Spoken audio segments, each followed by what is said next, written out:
Hi everybody, welcome back, and today I will be doing the Q&A video. I posted a picture on my Instagram and a lot of you gave me questions, so I think I got quite a few questions. I got some on my private message as well.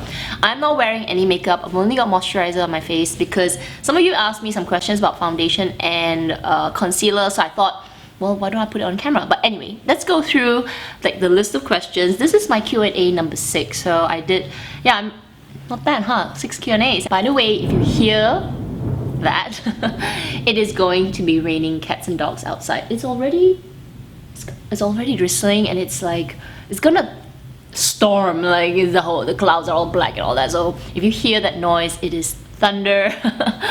And yeah, I'm stuck at home. Okay, so let's start. Nguyen Kim Man, 79. Hi Kat, I'm not sure if you'll want to answer this, but how is your mother doing? Okay, thank you for your question, and thank you for asking about my mom. She is doing much better. It's already what month is it? September, right? So she has already finished her chemotherapy since January, so it's been about 9 months since the last treatment, and it's just she's doing great. You know, she had a little problem initially, like she couldn't eat very well. She was having a lot of stomach problems and she was losing a lot of weight, but in the past, I would say about 4 months, her appetite is back, her weight has gone up, and she's gotten her strength. My parents just came back from some island in Bangkok. They went for their first holiday after my mom had her operation and everything, and I think she really enjoyed herself. So yeah, she's doing much better. I'll be taking my family to the UK soon, so I'm really looking forward to that family trip. Carolyn Kam, hi Kat, do you have the Celine wallet? What do you think of it? I'm considering the strap medium multifunction wallet, thanks. Okay, so I actually don't have a Celine wallet, but I did check out the wallet that you're talking about. I will put a picture here, and when I saw it, I thought, yes, the name of the wallet suits the actual design. Multifunction. There are like what, 10 or maybe 8 to 10 card slots, big compartment for your notes, and a compartment for coins. For me, when I look at this kind of like wallet, I always look for a wallet that can fit enough of my cards, at least 6 card slots, and it must have a compartment for coins, because I mentioned this previously as well, I always seem to get coins. I don't know why. It's like, I don't know, I'll be giving change with notes and they'll give me back change and like tons of coins, and if I use my card holder, which I use a lot, I tend to just throw the coins into my bag and it messes up my bag. So when I want to use a wallet, I always need to have a coin slot. So I think this particular wallet, I haven't seen it in real life, but I think it has a decent size coin slot, and there's a nice big deep section for notes. So I think it's a really nice wallet, and I also really like the fact that it's plain. Now I love my monogram, like LV canvas, I love the like logos and all that, but I also like plain stuff like Hermes. It's very sleek, very classic, and yeah, I think that's a really nice looking wallet. Next, I'm Hoa_M. Hi Kat, did you get your B25 already? No, I have not. It is still a wishlist item. I'm interested in getting a K28. Would love to hear your thoughts. Thanks. Okay, so my K22, to be perfectly honest, it is quite big as a crossbody bag. Now I have my Birkin 30, and 32 is my K32 is actually slightly bigger. So it's not so great on my body frame. I'm 5'4". When I use it as a crossbody bag, it's okay as a top handle bag, but if I'm perfectly honest, I think a size down, which is like a 28 or even a 25, which might be a bit small, but a 28, between a 25 and between a 25 and a 32. 28 is a really good size in between in terms of putting stuff. You got space for stuff. You got, it's comfortable when you wear it crossbody or even as your shoulder bag. So yeah, I think that's a nice size. I'm not sure how tall you are or what your size is, but for me, if I were to pick again, I would definitely go for a 28. I'm eating chocolate, okay? I didn't have lunch, so this is lunch. Okay. Next from Jen LYJ. Hi Kat, love your content. Oh, I shouldn't be should eat my food first.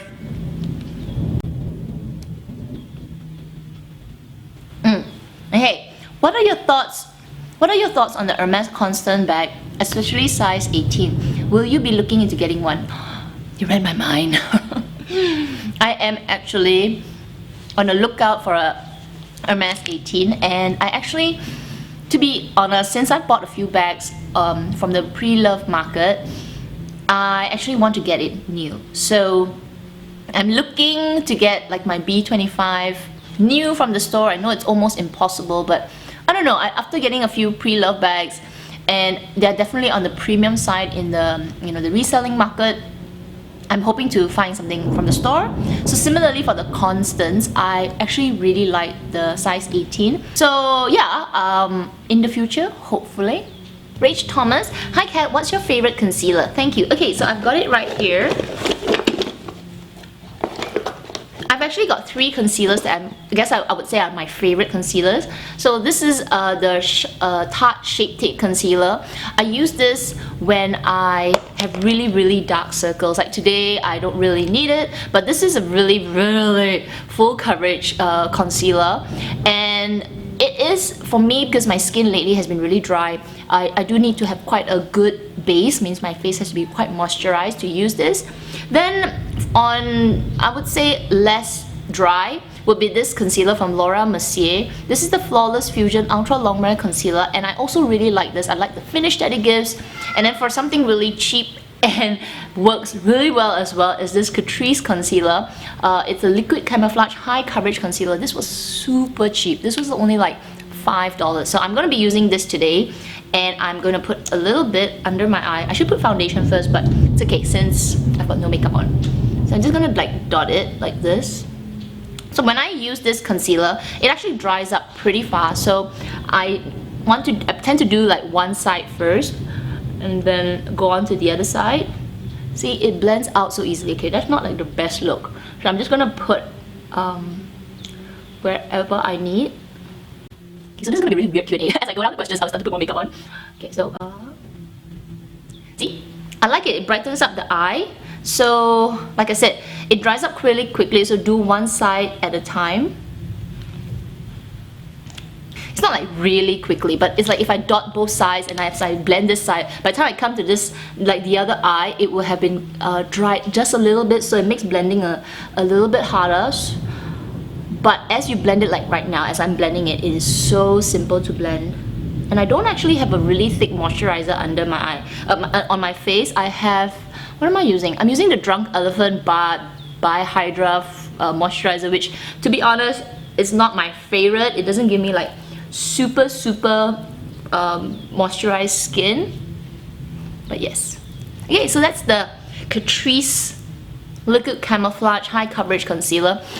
It has a little bit of fragrance. It does. Which I'm not a big fan of, but it kind of goes away really fast. It's not like, I always say Chanel's, like, you know, stuff, they have really strong smell. This doesn't really have that, and yeah, it goes away, so it doesn't linger. Chi Ming Chong, hello Kat. Will the price of luxury items be lower in Singapore compared to Malaysia? I travel between both countries, and I do buy both like luxury items in both countries. Though I have been buying more items in Singapore, mainly because I find that some things, not everything, but some things, even though they have the GST taken away in Malaysia, I do find that there are some things that is still cheaper in Singapore. Now, when the exchange rate was like 3 and 3 and above, yes, Malaysia was cheaper, but now that it's below 3, there are items that are actually more expensive in Malaysia. And now with the tax being put back, going to be put back and all that, I think it will be more expensive in Malaysia. But my advice is to actually do your research wherever you can find, you know, prices in Malaysia and then compare it to Singapore after the conversion. You can, like I've seen some LV items, I want to get it in Malaysia, then I go like, hey, hang on, it's like maybe 50 ringgit more expensive in Malaysia or 100 ringgit more expensive in Malaysia, even after the conversion in Singapore. And there are things that if you convert it, actually it's cheaper in Malaysia. So I guess you have to do your research. There is no like one country which is like, you know, when you go and buy things in Europe, it's definitely cheaper in Europe. It's not the case between Singapore. There are some things cheaper in Malaysia, but there are some things also cheaper in Singapore. So yeah, gotta do your research on this. Happy Jet Jet, haha, I want to see your hair and why do you cut it? So this is the head. If this is the first video that we are seeing of me after a long time. I had a haircut recently, like a few weeks ago. And if you're not going to watch the video, but I actually shared it in my current favorites video, I'll link it up here, that me, my husband, and my friend's brother, we had kind of like a hair shaving party. Hairdresser came and, you know, shaved off all the boys' hair and shaved off my friend's hair as well. Whereas for me, I had a pixie cut because we are supporting my friend who is going through chemotherapy. She has breast cancer, so it is quite a trying period, and the doctor actually advised her to chop off all her hair, get it really short, in fact go bald if you can, because after like maybe the second or third treatment of chemotherapy, your hair is going to start to fall out in clumps. So that advice from the doctor, I think is great advice, because if you got long luscious hair and it starts to fall out in clumps, already your body is going through such a big change, you know, through the medicine and all. You don't want to be, you know, going through that trauma of having clumps of hair drop out. So the doctor said, you know what, just shave it off. You're gonna drop your hair anyway. Go through it now, you know, get used to it, and when it's really short, you won't feel that like, oh, clumps of hair coming out. So when she heard that, we just said, you know what, we'll do it with you. And yeah, so all of us, I mean the boys, and shaved off all their hairs. It was really cute because they're like more bald with her, and for me, I just cut it really short as the hairdresser would allow, because the hairdresser's like, no, your ears are sticking out. I'm like, okay, because even for me, I wasn't really sure. This is like the shortest I've ever been. But yes, that's the reason why. Priska Diana, hello Kat, love your videos. I would like to know your pick between the Birkin and the Lindy, as well as their pros and cons. Okay, so pros and cons, I will link both videos of my my Birkin review as well as my Lindy review. I've done a few of those videos. I'll link them in the description box below. You can check them out individually. But between the Birkin and the Lindy, to be honest, even though I don't use my Birkin so much, I actually really love my Birkin more than my Lindy. And that's because the Birkin is like my holy grail. I've always wanted it. It was one of like the few bags that I aspired to get. Like, so strange, right? But I really wanted it ever since I knew about it. I was like, yes, that's the bag, that's the one I want. I didn't know about Lindy, I didn't know about Kelly's, I didn't know anybody else, but I just knew about the Birkin, and it was like the ultimate bag. So even though I don't use it as much as my Lindy, I love it much more than my Lindy. Jean Connie, Kat, top 3 bags please. Okay, so I'm gonna answer this as in the top 3 bags in my entire collection, because it could be top 3 bags at the moment. So my Birkin is number 1. I have so much love for my Birkin. It's, when I look at it, I'm like, yes, even though I don't use it so much, right? I love my bag. My second bag, I was debating between my Hermes 2-box, which I really love because I love Swift leather, and my Chanel Jumbo. Between the two, I'm actually picking my Chanel Jumbo, just because it is the first Chanel bag that I bought, and it is really my first step into this really expensive bags. Before that, I was buying things like, you know, LV, which is expensive, but at that time, Chanel was really expensive. Okay, when it was hitting the 5-digit mark, I was like, okay, this is really out of my comfort zone. So it holds a lot of memory. And then finally, I'm gonna pick something that's more casual, that, I don't know, every time I look at it, I really like it, which is my Palm Springs mini backpack. I love it. I know it's a kiddie bag, but it's just a cute little bag, and it makes me happy every time I use it. There's something just so adorable yet so functional about it. So those are my 3 picks. MTL 1969, hi Kat, do you baby your bags? No, actually I don't baby my bags. I actually, I would say semi-baby them, so that I don't like baby them. I kind of take decent care of them. I'm not like a monster with them. Certain bags, I'm a bit of a monster, but not all my bags, okay? Most of my bags, I do, you know, use them carefully, but I'm not so worried and so, you know, wrapping them like with bubble wrap and everywhere I go. I do use my bags. If I have to put it on the table, I will put it on the table. But I am also mindful of things like, you know, putting on the toilet floor. Things like, you know, under the plane seat, you know, if it's a really expensive bag, I will wrap it up and I'll put it under the seat of the airplane. You know, I do take decent care of my bags, but yeah, I don't really baby them to the point whereby they're so precious that, you know, they're just like, oh, don't come near me. No, I do use them, I enjoy them. I want to make sure that I'm not such a freak around my bags.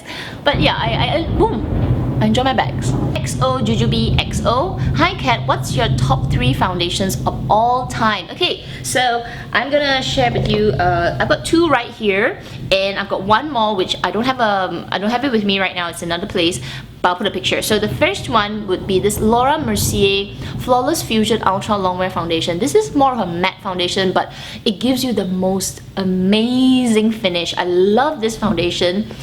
You do need to have a decently moisturized skin. Like if I use it today, I might look a little patchy, so I might want to put a thicker foundation. But the one that I'm going to be using today is the It Cosmetics by CC Color Correcting Full Coverage Cream. I guess this is like a CC cream, but it has such amazing finish, and the color that I use is light. So that's what I'm going to use on my face today.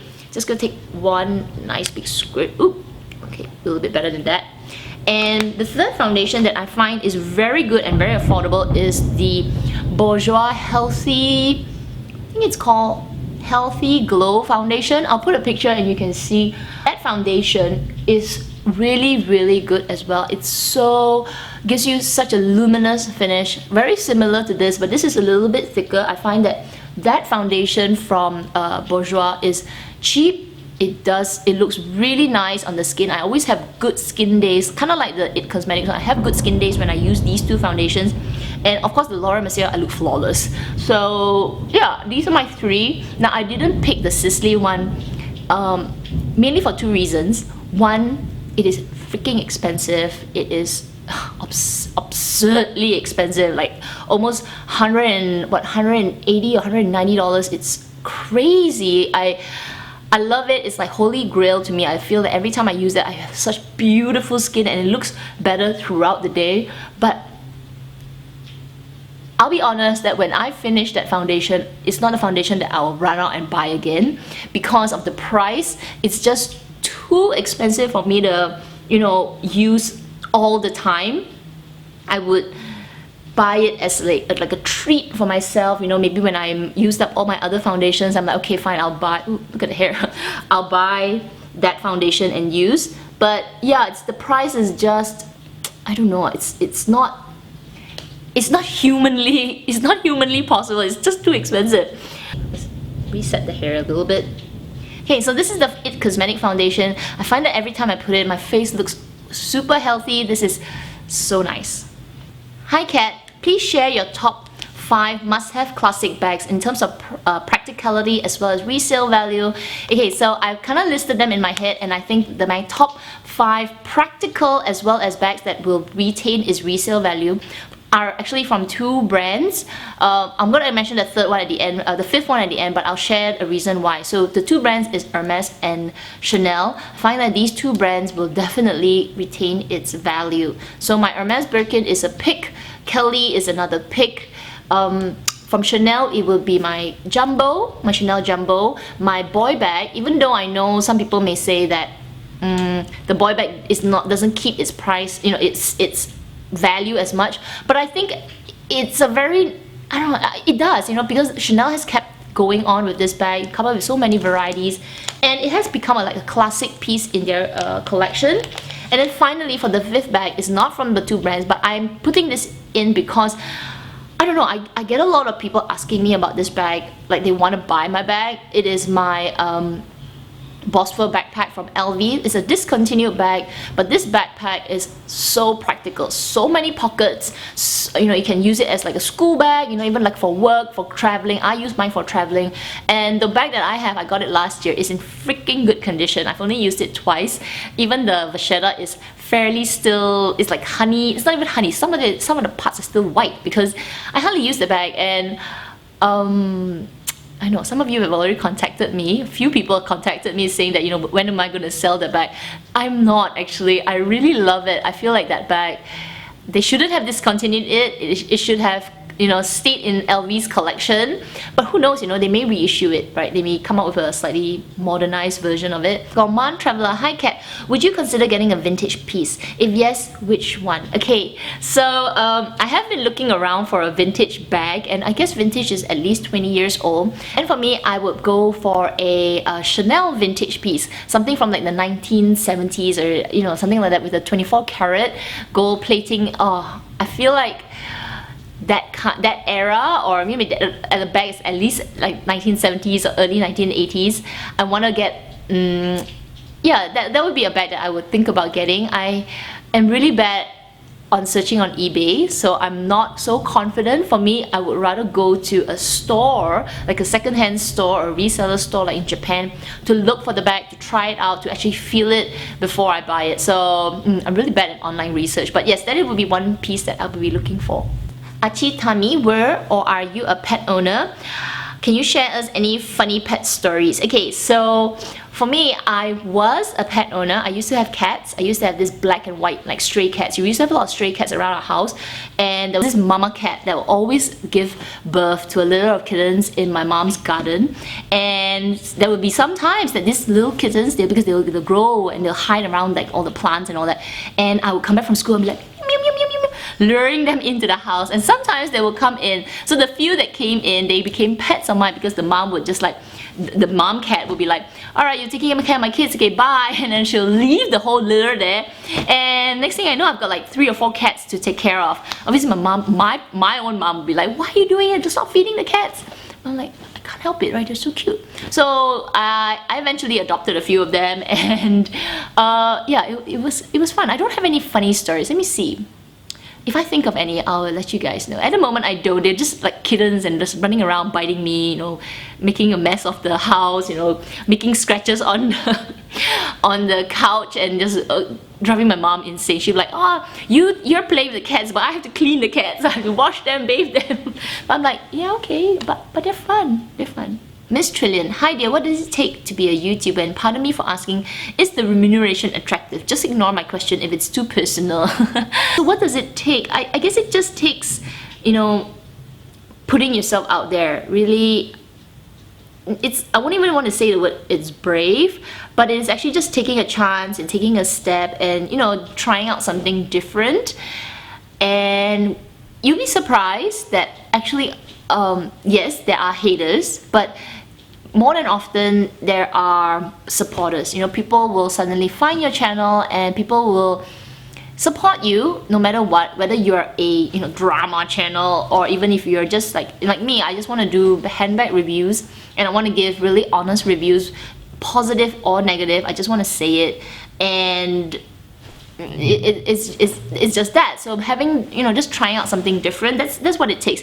I guess negative reviews or negative comments that you get back, like the thumbs down and all the kind of like hate comments that you'll get if you ever start a channel. That's something that, over time you get kind of used to it. I don't want to say used to it also, but it's kind of like you get used to it, and you really have to look at it differently. Like they hate you because they have something else in their life that they're not happy with, so they're just lashing out. So actually it's not personal. You're like, oh, you're so stupid, you're so ugly, or even they're like, your reviews are terrible. Don't take it personally. I know it's easier said than done. But the first few times I was a little bit affected by it, but then I realized, YouTube is my happy place. YouTube is my is the place that I meet a lot of, if I met some of you and I've actually chatted with some of you, it's a place whereby I just have fun. So I don't need this negativity, so get lost. So yeah, I guess having that kind of mindset is also really important to be a YouTuber or an Instagram or anybody that put yourself on social media. In terms of the remuneration package, oh my goodness, I don't even want to call it a remuneration package. Maybe you have 1 million subscribers, then you can call it a remuneration package. But for small YouTubers like us, it's really nothing. It's you can't quit your job. That's all I will say, okay? You can't quit your day job. Little Joins, love your videos, and I can't wait for this Q&A and finally see your new hair. Why do you cut it? So I've answered this earlier. Jojo Lee, will you purchase another Hermes handbag or Kelly? No, actually I won't. I will not buy another Kelly, mainly because I have After that I have experienced both of them, I know I am a Birkin girl. Klong Kong, how do you take care of your luxury bags during travel? Do you put it under a plain seat, or do you put it inside a bigger bag? So for me, for my more expensive bags, I definitely put my bag within another bag. So I always carry along the dust bag with me. So like for example, my Hermes bag, I'll bring along the dust bag that stores the Hermes bag. I will roll it up, tie a rubber band, and I'll bring it along with me. So whether it rains, or I have to put it under the plain seat, or things that I need to put the bag down on surfaces that I know that are just not good, I will actually take it out and wrap the bag like I'm packing it, and I'll put it there. So conveyor belts, maybe on the top of the cabin, wherever I need to, where the bag's not by my body, then I will use that as like a protector. Another way I also use is a recycling bag. So I will bring along a recycling bag, not a plastic bag, but those recycling bags that I can wrap up, keep it along with me in the bag, and that's what I always bring along to protect my bag, whether it's rain or things like that, plain, like under the plain seat. Susan LV and more, do you consider a Birkin a work bag? Yes, at the moment I do. I only use my Birkin for work. I hardly bring it out casually, and for me the reason is because I use a Birkin 30, which is a little bit bigger for me for a day-to-day, like daily weekend out. Like this weekend I'm not bringing it out. I would rather use it like for a full work week, because I can put many things inside: my wallets, my phones, my diary, my chargers, and stuff that I need to carry along to work every day. So for me, I do consider a Birkin more appropriate for work in terms of the size. Now if you have a Birkin 25, or you get a little bit smaller, then yeah, those would be more suitable for day out, but anything above 30 would be more suitable for work. Gigs Tilly, how do you pack your toiletries, skincare and bath stuff when you travel? Maybe do a what's in my travel toiletries bag? What are your thoughts on the drama going on in the YouTube beauty community? Okay, so I think I will do a travel toiletries bag video, so then I will answer your question there, because I am going to be traveling, so I've never done one of these, so I guess I will set up my stuff and show you how I pack my bag. I'm not the best packer, okay, but I will show you how I pack my overall luggage, and I'll also show you how I pack my toiletries. I do pack them in Ziploc bags because I'm one of those people that really afraid it will burst in my luggage and I'll just get this terrible mess. So yeah, I'll do that. As for this other question about my thoughts on the drama that's happening in the YouTube beauty community, okay, I have only started to watch the drama maybe in the past week, after I watched a couple of videos, which is the Marlena video, the Tati video, and then just today, the video from Jaclyn Hill. I'm not really sure what kick-started this like series of videos, or this string of videos of all these big beauty gurus coming out with speaking my truth, telling my story.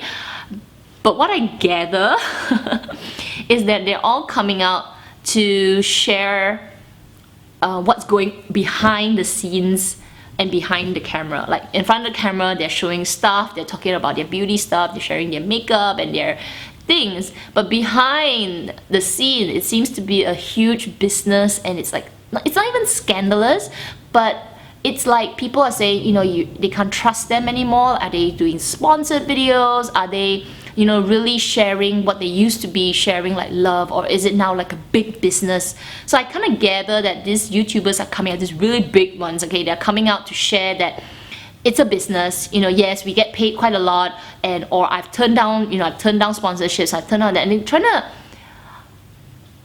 I don't think they're trying to justify themselves, but I think they're trying to share that, YouTube has definitely moved on to other things, that it's big money, it's big business out there, and there are YouTubers that do it for the money, and there are people who are bigger who can afford not to do it for the money, but for the true love of just doing, beauty and all that.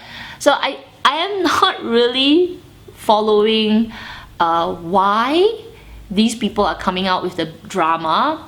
I don't know. I feel like YouTube has transformed. Like sometimes when I watch this, because I love makeup, okay, I love makeup, I love watching a lot of YouTube videos, and I follow a lot of these bigger YouTube gurus for a long time, and to be honest, it's changed. Like I used to be able to watch their videos and trust, right, really trust in their opinions and their recommendations. But nowadays I watch a lot of these YouTube videos, or these beauty ones, mainly the beauty ones, is because I just want to know the new stuff.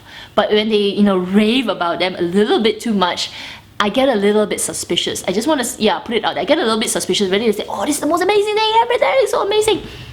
I get a little bit suspicious whether they are saying the truth, because I mean, they're really big, you know, anything that they say can turn the whole community, right? They can say like, this is really good, and then, you know, the business will grow for that company. So I take it with a pinch of salt when I listen to their reviews, but I follow it still because I want to hear the new stuff. Like, just tell me the new things. If you like it, I'll be like, okay, let me check it out for myself. You know, I will not take their opinions 100% anymore. That's sad, right? It's sad because, yeah, you really want to believe them.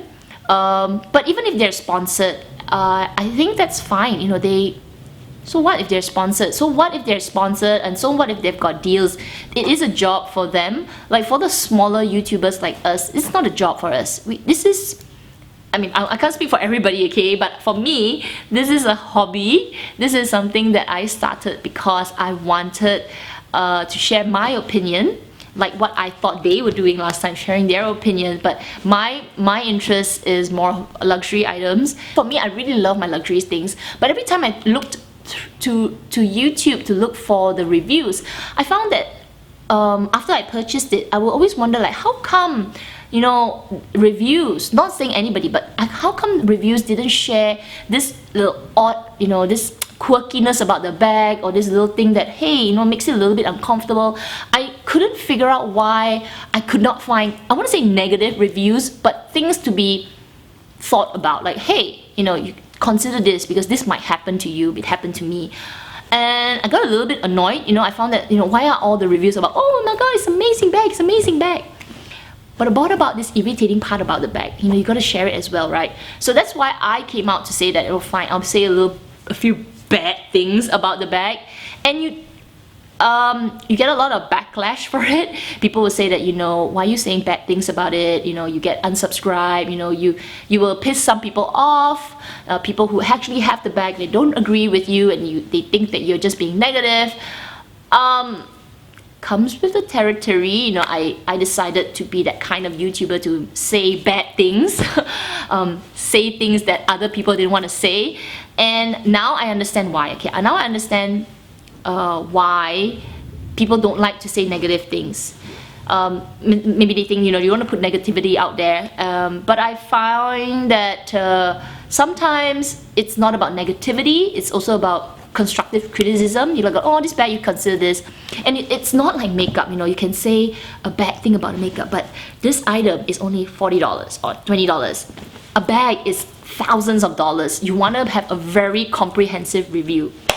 So, okay, anyway, I've got off a tangent, right, a little bit, and I went into me. But about the beauty community, the drama is about sponsorships, it's about not telling the truth, and now people are coming out but telling their truths, and why they don't do sponsorships, or why they do sponsorships, and how much they're being paid for sponsorships.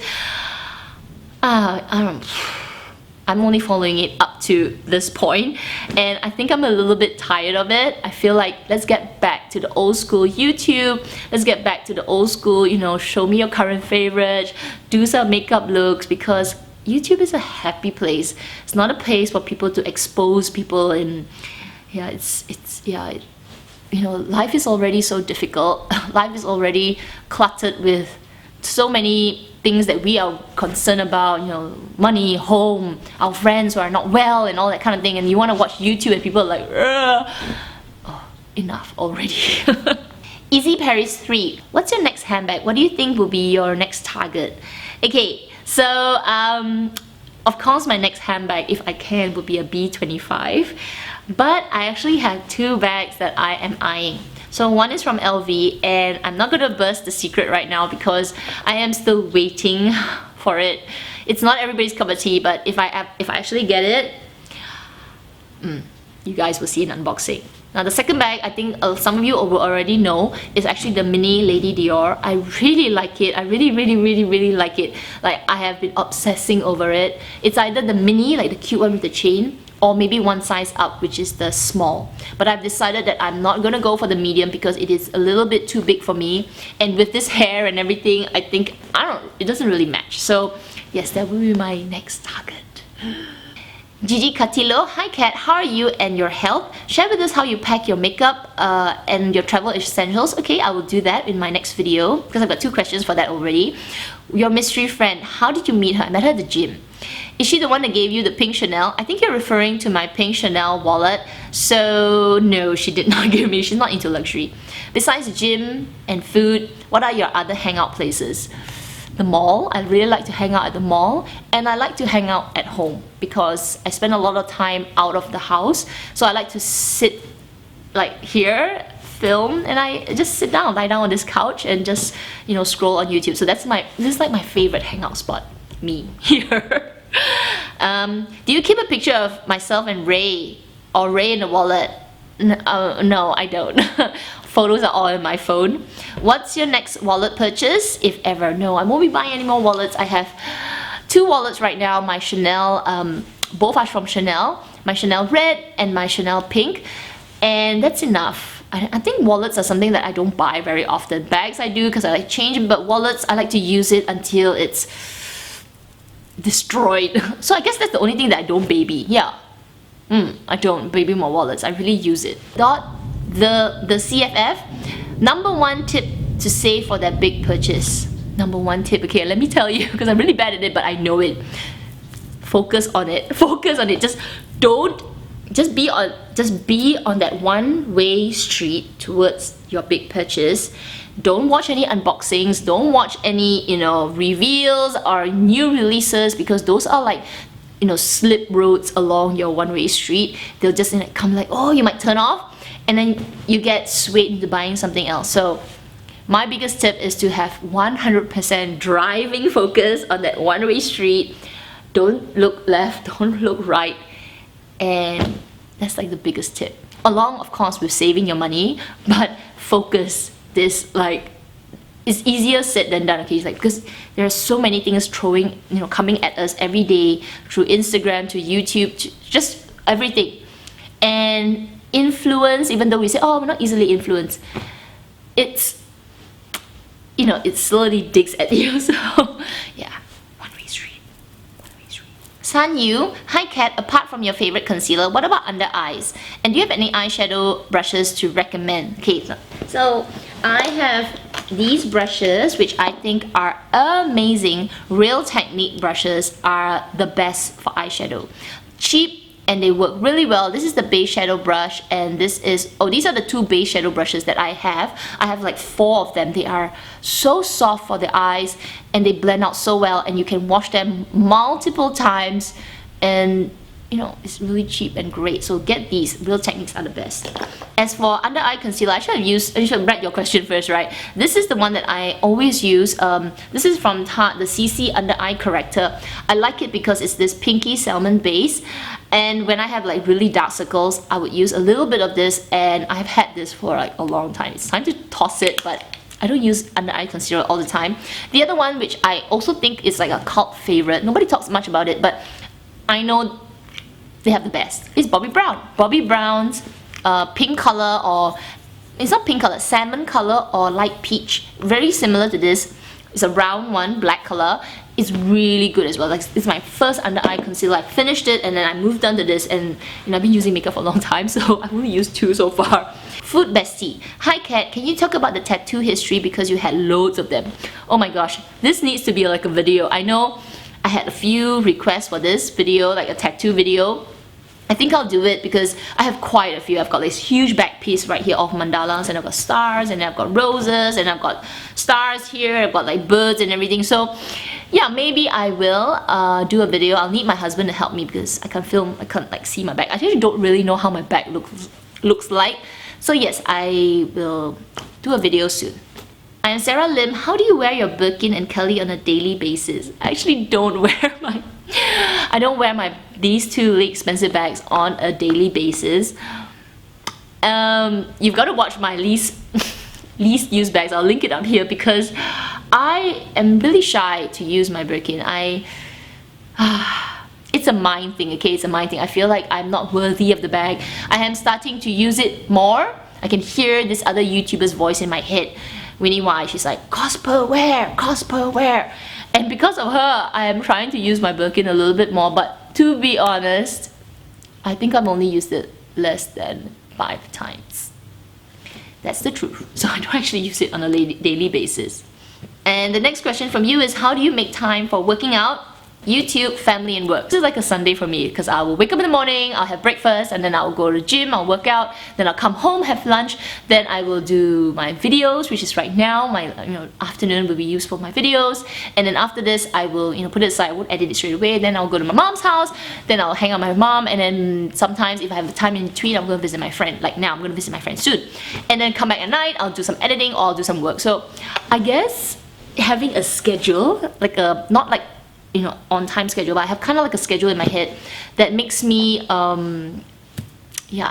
just make time. I don't know, there's a really funny thing that when you want to do something, you can find time for it, you will make time for it, and it's a little bit like prioritization, what's important. And once you have that almost like a routine, activities kind of slot into place. There is no rushing, there is no fact that I don't feel like I don't have enough time. I feel like it's just nice. Of course there are days where I really feel stressed out, like I say, oh, I wish there was more time, there's not enough time. I feel there are days like that, but for most part they just fall into place. I've got 2 more questions. This one is from Alex. What bags that are typically worn by women do you think men can pull it off too? I had a similar question in my last Q&A, and I actually said the Chanel Gabrielle bag. I love it on guys. I feel like guys look really good with the Chanel Gabrielle bag. There is something rugged and so unisex about this bag. I think guys, especially if they wear like the medium or even the large, they look really cool with it. It's such a street style bag for guys. If you're not into the Chanel Gabrielle bag, I do think like tote bags for women will look good on guys as well. So like for example the YSL Sac de Jour bag from Dior, I forgot what it's called, but it's also kind of like it's I can't remember the name. I'll put a picture right here. That bag is also something that I think guys will look really good with. So structured tote bags that women carry, I think guys really look good with them as well. Final question is from Emily Yassi, and her question is wondering if the Chanel Gabrielle's bag many chains cause any pain on my shoulder when I carry a lot of things or for a long period of time, because you're thinking about getting it. So for the bag, I actually find that the chains are really comfortable. I feel like they're even more comfortable than my Chanel jumbo bag, which is a thicker chain. I don't know, something about the multiple chains, they don't dig into my skin, they don't dig into my shoulder, and when it's really too heavy, that I can split into 2 and kind of distribute the weight between both shoulders, it feels really comfortable. I carry both like this as well, like the whole 4 chains, and I put them over here and I let it hang. They're really comfortable. There's nothing that is sharp, or when it moves it pinches, or it just like drags into my skin. I don't know, it's really strange. I don't know, maybe it's the weaving of the leather between the chains that make it comfortable, gives it a bit of cushioning. So I haven't had any like discomfort when I use the Chanel Gabrielle bag. So that's the end of today's Q&A. It's a little bit rushed. I am so sorry. I think you can tell that I'm rushing. It's because I am actually going off to my friend's place, the person that I had the haircut for. I'm going to visit her today, so I am gonna go to now, and I hope you guys enjoyed this video. If you wanted me to do another Q&A video and you want to actually give me your questions, please follow me on Instagram, because I always post like a request for questions there. If you don't know my Instagram handle, I'll put it right here. Follow me there, and at any point in time I will post a picture. You can leave a comment, leave a question there, because that's the best place for me to pick up the questions. So I hope you guys enjoyed this video. Till my next one, you guys take care. Bye!